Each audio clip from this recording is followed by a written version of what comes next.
What up, world? What up, world? It's your boy Tommy D, the nonprofit sector connector. The show is called Long Island Changemakers, and today we're going to make some changes. And really, this has been two buddies of mine. We've had this discussion. We meet on a bi-weekly basis, trying to figure out ways we can add value to each other, to grow our networks, and really, the theme and the connection has a lot to do with marketing, has a lot to do with sports. Shout out to In Focus Productions, my company. Shout out to the Vanguard Benefits Hall of Fame, because that's what inspired me to get the other jersey. But I felt like this lid. What do you think of this lid? I like it. It's nice. Operation Vest. You know what that's about? No. Veterans ending suicide together. Really? Yeah. Wow. Yeah. That's They do a big walk out here on Wow. Long Island, and I just like the lid, and I think it matches. The funny thing is, when I was a kid, when my wife and I first met and even first started dating, she tells this to my children, I would show up with like 5 different pieces of clothing with 5 different colors of red. And she would say, none of that matters, and like none of it matches. And I said, but it's all red. But they weren't matching reds. So I'm not real sure if this red is the same as this red, but it might. No? Works for me. Yeah. I can get a pass on this? It works. Yeah, it's all in the hue and Hugh, I haven't spoken to him in weeks. How is he? Exactly. So this show is similar. Would you like, I mean, very bold of you, but you said this is like Seinfeld. We don't have a game plan here. It could be a show about nothing. We'll see. And the iron is, for 47 years, I haven't had a game plan. And things are working out. But it's working. It's working out for me. So it's still on the air. It's still my show, the show called Tommy D, The Life. That's right. Yes, That's why we're here. It has not been canceled yet. Nice. It's a well-acclaimed documentary. Yeah, I know. Documenting impact with Tommy D every day. That's what we're about. Every day. Yeah. Positivity, impact. Mets connection. fan? Yes. Mets fan? You know. I know this. Don't remind us. Named after Daryl Strawberry, right? Yeah. I'm just a smidge different, but yes. Daryl Strawberry. How old is Daryl? How old's Daryl? Daryl Strawberry, I think, just turned 58. Okay. Is it really that old? Wow. Yeah. Looks great. Yeah. Yeah, he's been through some muddy waters. Well, listen, that's he's a musician, Muddy Waters. Yes, he is. Yeah. I don't know if Daryl's a musician, Blues. but No, Muddy Waters. Daryl's like a minister. Daryl. Yes, that I know. He runs a bunch of churches. Do you know in right by the Douglaston Long Island Railroad Station used to be a place called Strawberries, and I think it was his cousin's place. Really? Yeah, this is a true story. Didn't know that. Yeah, I don't think it lasted very long. But you don't know Eric about that? Davis, because you know Eric Davis was. That's his other cousin. He played on the Reds, Yeah. right? Yeah, I don't know much more than that. Big about home run Eric hitter. Davis. Yeah. So we've been talking about just hanging out and seeing what we could do together. And I said, you know what? Let's turn on the cameras. Let's roll. Let's see what you guys are up to, and let's do that, like we talked about. So, Daryl, you and I met because a guy, you know who it was? Jeremy Stevenson. Jeremy Stevenson. Yeah, you said it differently. You said Jeremy. I said Jeremy. I don't know which is right. Jeremy Spoken. Yeah. Jeremy Spoken. I didn't love Pearl. Did you love Pearl Jam? I respect Pearl Jam. I'm not a big jam fan, but like good music. So hard to understand Eddie Vedder lyrics, like, you know. He and his wife have a nonprofit organization that they serve. It's called the EB Resource Center. Might have it wrong, but EB is this terrible disease, a very, I think, rare disease. But children are born with this disease, and the logo for this thing is a butterfly, because the children's skin is so sensitive. Yeah. Really? It's like call it a butterfly. Yeah, it's like as thin as a butterfly. As thin as a butterfly wings. And Eddie Vedder, because I met a guy through the New York City Imagine Awards who is the CEO of this organization, and he told me Eddie Vedder and his wife are very involved in this particular organization, but it's a terrible, terrible disease, and these young people they're like constantly wrapped in gauze because their skin is so sensitive. In the sports space, speaking of sports, there was a very public case where a young Ottawa Senators fan had that disorder. Yeah. Unfortunately passed away, but he was like sort of like a rallying I think I saw this. Yeah, he became. His name was Jonathan. He became like a kind of celebrity, like the butterfly kid. But yeah, he would show up to games and. But very happy. Oh yeah. Yeah, I remember. Exactly. Yeah, I think they had like a magical run in the playoffs and. Oh, and it was like he was like that kind of like. He was like. He was signed to a contract for the day. One of those kinds of stories. Yeah. That's cool. Yeah, that's how I think I got that. You know that disease. That's how you had heard about it. Had heard about it, and I knew I've because it was when I was at NHL.com. So when we were writing about it, sharing content, right? Because it was photos, a story. That's one of those. The group that I know, and again, I think it's. I don't bring my phone to the table here, but I think it's like the EB Resource Center, and they do something pretty different. Like it's venture philanthropy. So they invest a lot in companies, biotech, pharmaceutical companies that are doing a lot of work in that space. And it's almost like, and you know, I'm just going to say what I think. They take almost a stake in those companies. So then the nonprofit does. So then if the company does well, the nonprofit does well with them while they're funding the research to do. It was a really interesting concept. Yeah, I like that model. That seems, helping good causes and then potentially, doing even better when right, because you can get the upside and stuff like that, and obviously you're funding something that could help people. That's why tech accelerator programs, incubator programs exist. You want to identify talent, people that know what they're doing, and then everyone has the skin in the game. And that's if you get in early to something like that, and it really does well, so goes you get viral. a windfall, and then that comes back to the organization. And publicizing it too. Yeah, exactly. Get more money into the cause. It's a cycle. You say that we nurtured and developed this relationship. We got exposure for this nonprofit. Here's a lot of the things that we've done together, kinds of events, and it's like, again. The law of attraction. Yeah, well, I think that's interesting how it comes up. So we started on Jeremy Stevenson. Yes. And we got to Pearl Jam. We got to Eddie Vedder. And we got to this EB Resource. Do you know like what happened there? Goes on all day long. In your brain. All day long, and so in our brains too. Is it very similar? It's like very difficult, but great things come out of it. Right. Well, that's the only thing. Time is a very limited resource. I mean, again, in the day you've got to put those ideas to bed, literally, but then you wake up the next day and there's disruptions. There's a lot of I have a cool meeting. I'd love to go down this rabbit hole, or let's do research, or I'm going to be spending time with Daryl and Rob. Right. So here's sort of the X's and O's, or how I'd like it to go. And like you said, there's no real plan, but there's purpose and intention. And what we try and do is let's spend time. Think about this, and then bring a little bit more structure, process, organization to it. Yeah, I'm not so good at that. No, you are good at that, because when we drive, you're like, well, hold this, park this, wait, we'll come back to it, let's record this, make a note. Yeah. And then when we come back, you have more. I intend to go in those rabbit holes, though. Yeah. But I really think that builds a lot, though, I think. In my case, like I learn a lot because of that, because I'm in those spaces. Let's tell everybody who you guys are. First, what you're doing, not like second what you're doing together, but like Jeremy Stevenson connects us.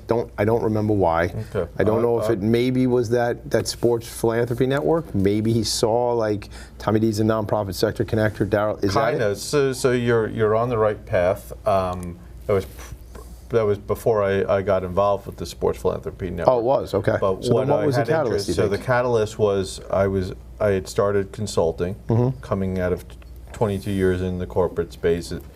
I wanted to do more board advisement, board work. That brought me to, nonprofits. Where can I show my skills and be an added value resource? Who works in the nonprofit sector at this table? God, it's only one guy. Well, only one guy that really dives in deep. Well, because that's part of the brain type where you get like super hyper focused into this stuff. So the nonprofit sector connector I was connected with, you and I took so there was some gravitas where we said, oh, you got this in common, oh, and then I told you about some of the projects I was working on. You had some fascination with that. Oh, I have some friends in the sports business. Wouldn't it be fun to do more of that? Right. And lo and behold, yeah, I think that's already now 3 years ago, Tommy, and you got me involved with Imagine Awards. There's a lot of fun. The Sports Philanthropy Network. You've helped recruiting efforts, business matchmaking, and then when I did my, our joint venture here, knew I wanted Rob to, meet the Tommy DeMisa experience. Yeah, it is a good experience. I mean, God, I can't get away from the guy. Every time I turn around, I'm right there. So before we get into Rob and how you guys met and stuff like that, talk about 22 years in corporate. It wasn't corporate so much. I mean, it was a corporation or corporations, but it was a freaking NHL. It wasn't like you weren't like, corner office, like white shoe law firm. I mean, right. I mean, but listen, if it's big business, sports is huge. But it's still sports. It's still there's still a game to go to. When I say corporate, I mean we're talking about multiple business functions. We're talking about media rights distribution, a whole entire platform, a lot of resources. In the consulting space, until you've really made it big and you've grew out the office, you're not going to be working with those kinds of tonnage, the equipment, the personnel, the money, the deal flow, all of that. So that's the difference. I guess so. But the differentiator I'm saying is you were doing cool work. Oh yeah, that's what I love my time at the NHL. Digital media, content strategy, a lot of marketing, a lot of operations work, built great teams. Traveling for events, I did a ton. I was managing a lot, and the cool part of that is working across the whole entire organization, working with third-party vendors, really negotiating deals, being part of the early build-out of a podcast network, a blog ecosystem, moderating chats, doing a lot of fan engagement activity, and again, at the end of the day, monetizing that. Because everything wasn't just digital on the website. Now you have an app, and now you have a streaming platform. And what's the marketing program? What are you getting from a data perspective that can be shared across the organization? And then what best practices can you do when the teams are asking Big Brother NHL for help or advice? So there was a lot there. So that's interesting too, because and I want to hear how you and Rob originally connected, but that's interesting because you have like the NHL, that's a business, right? But then you have each franchise. It's its own business that operates, as the word used, in this ecosystem called the NHL. But hey, if I'm a franchise owner, I'm running a friggin' business here. We might be in your league, but when we're connected, but this is my business. I was in a meeting yesterday, and there must be something with does Jerry Jones have is there a show about Jerry Jones right now? Yeah, the Cowboys. With the Cowboys. Yeah, the Cowboys. The whole. It's must be like his life story or something. Somebody in my office was just talking about it, but he's running a business. That family is running a business, pretty big business. But I mean, but again, it's still under the, I don't know the right word. The NFL. Right, still under the NFL. It's a franchise within the league. That, So that's an interesting dynamic too. So how did you guys connect? Rob, what was that about?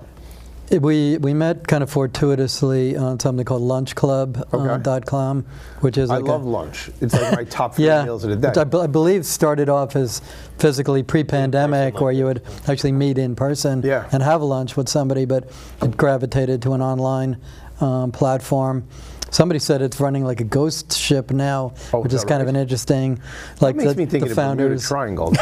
When you say the ghost ship, that's. Well, it's just kind of runs on it's still out there running. That's what I've heard anyway. That it's like sort of an AI generator. You put in, your background, the type of people, and the more people you talk to, and they ask was this a good match, and then it kind of finds other matches for you, and you decide how often you want to be connected with people. Well, you were in, it was a full Zoom room, or you guys got a one-on-one? It's just kind of a one-on-one meeting between the two of us. It's like Zoom-esque, where on their platform is a one-on-one conversation via video that they send you the link to it. Set up for.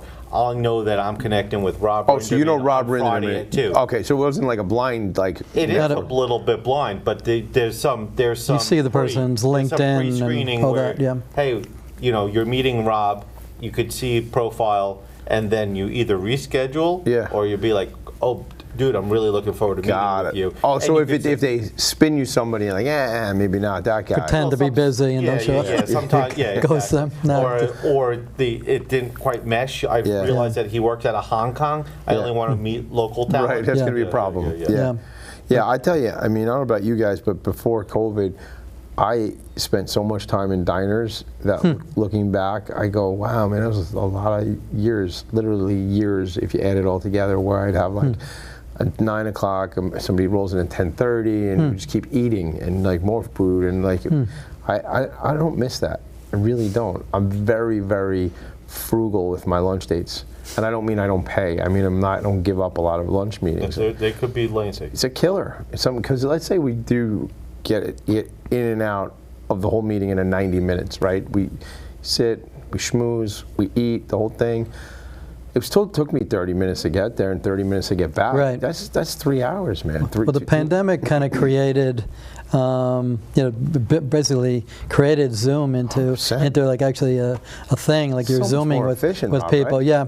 If you're, you can do one after another too, and not have to travel. Well, that was the best elsewhere. thing with the pandemic. You barely give yourself enough time, not about you, but me, to have a bio break. Right. You know, every 30 minutes having a meeting, you're doing like, dozen meetings in a row, like no big deal.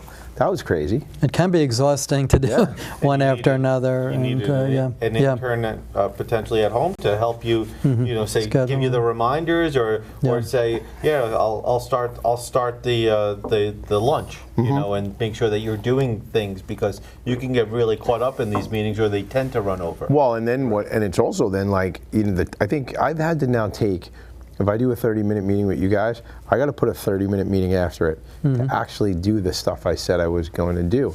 Otherwise, right? You know what I'm talking about? Because if you keep doing these meetings, you go, it's 7 o'clock at night, and I met with 20 people, and I put on my calendar like a to-do slot, because to catch up on things that I haven't gotten done during the day. Sometimes I keep pushing it out further in the day. And the other day, I think I was talking to you, and it was like 2:30, and I was on camera. I'm like, I'm just going to go off camera and eat lunch here. It's already 2:30. And you have to have that self-care. That's a big part of it. Right. So I think Rob was in the middle of telling the lunch club story. Yes. That's how we met. Right. Was good old-fashioned networking. Thankful for the opportunity to talk and discuss who we are, our background, our interests, and then I think within maybe a week or two time, Rob, we did the follow-up, and he's like, I'll come up to the Upper East Side over coffee. Yeah. Love that.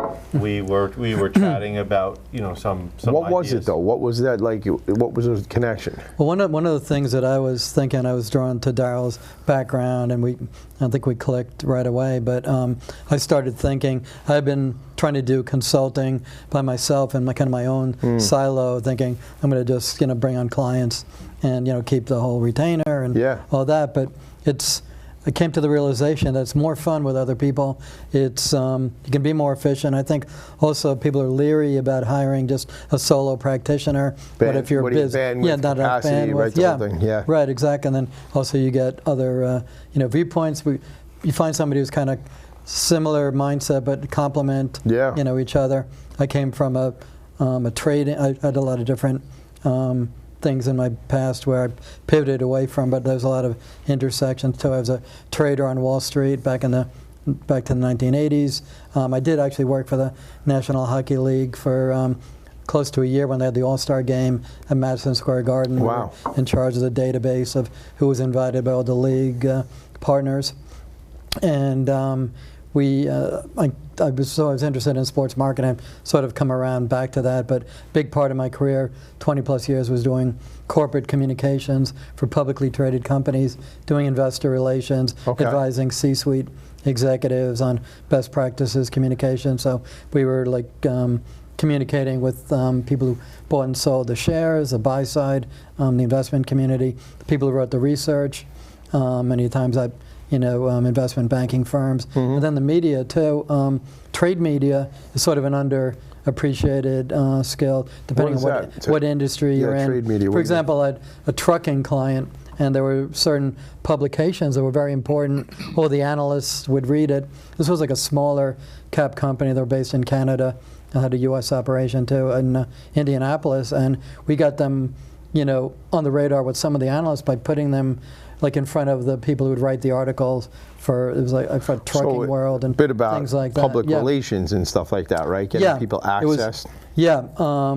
That when you're working with a small or micro cap company, even though they're public, the people who write the research, the investment bankers, they have a limited amount of bandwidth and time to meet with your client. So we had to think of like out of the box, creative ways to grab attention, and that was kind of one of the things we did. So that piece there, the marketing piece, is something where it sounds like you guys overlap in that discipline, or at least that interest area. Yes. Yeah, I think we complement each other there. Just like marketing strategy and corporate communications and media savvy and awareness, I think. And then you mentioned Wall Street, but also you'll work with investment banks, and he's more on the capital economic side.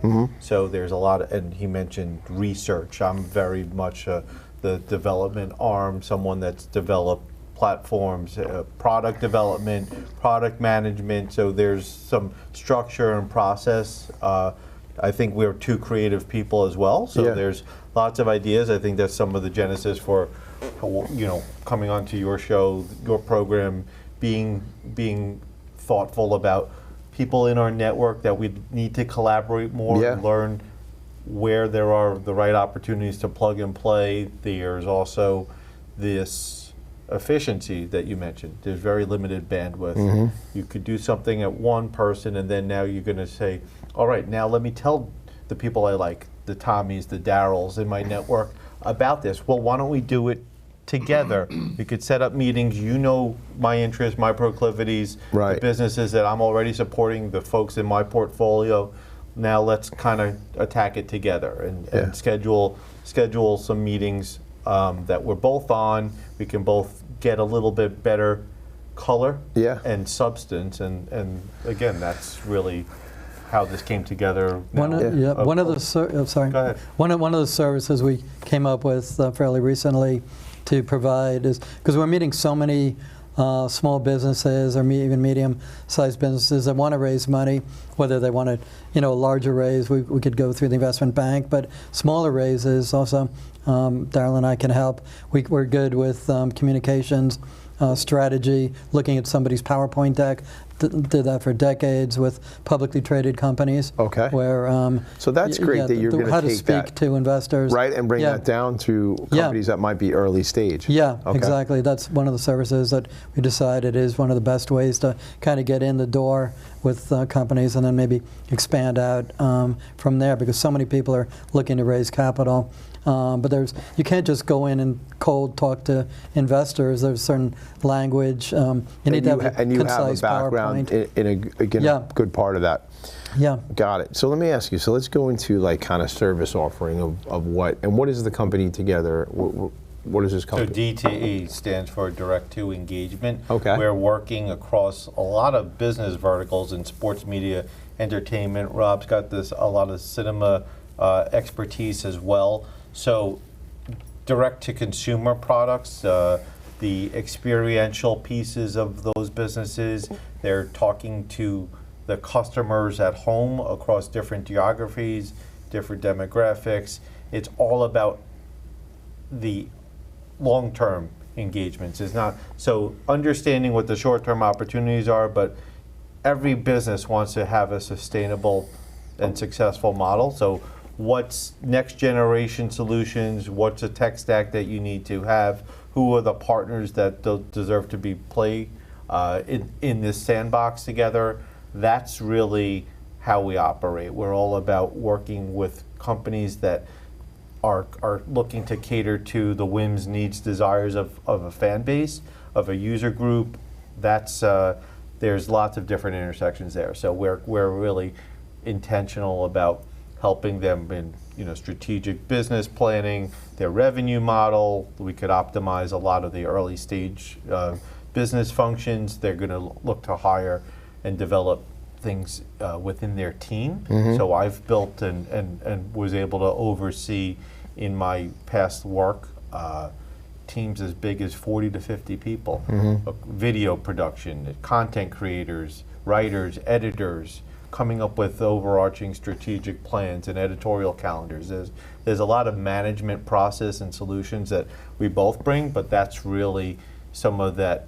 If this early stage business finds that operating capital or is leveraging us to get the right investor mix going, now there's so many more capacities that we can help them with, and that's really how we're engaging and how we're infusing their brand, sharing their message out on social media, doing things in the local communities. Where do you think that you guys make the biggest impact, whether it be industry or part of the business need? Like, talk to me about that. Yeah, that's a great question.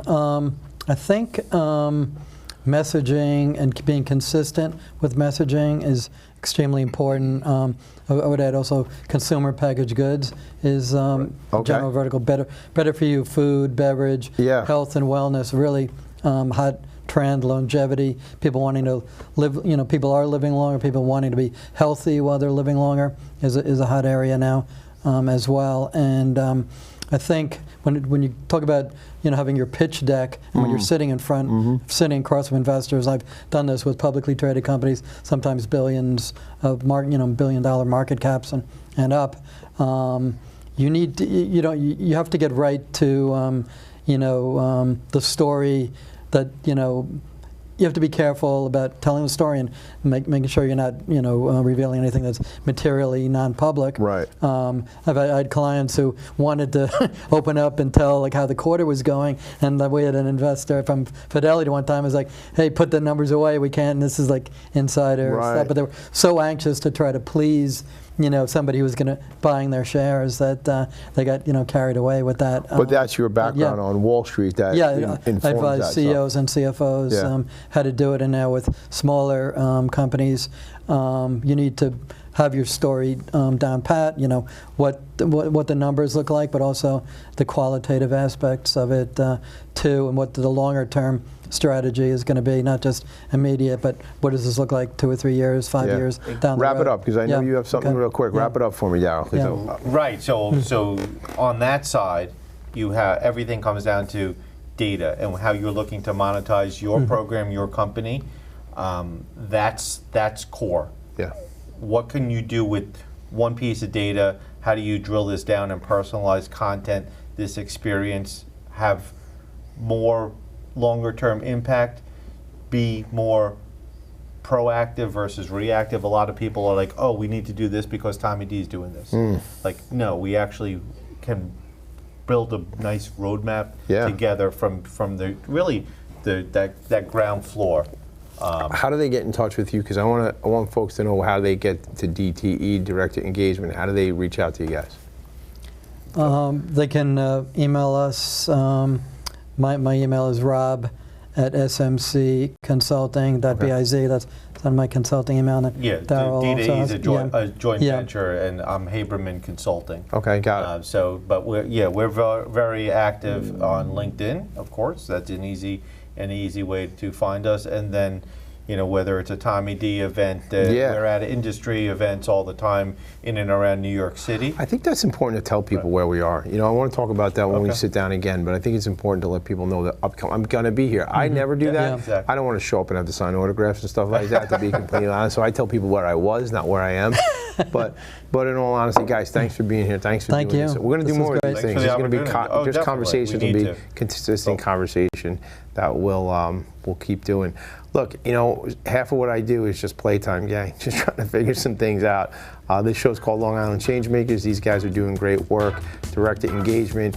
We collaborate. We meet every couple of weeks on a Zoom call, and now we're doing this stuff in person. Make it a great day. I'll see you guys later. This is another In Focus production. Later.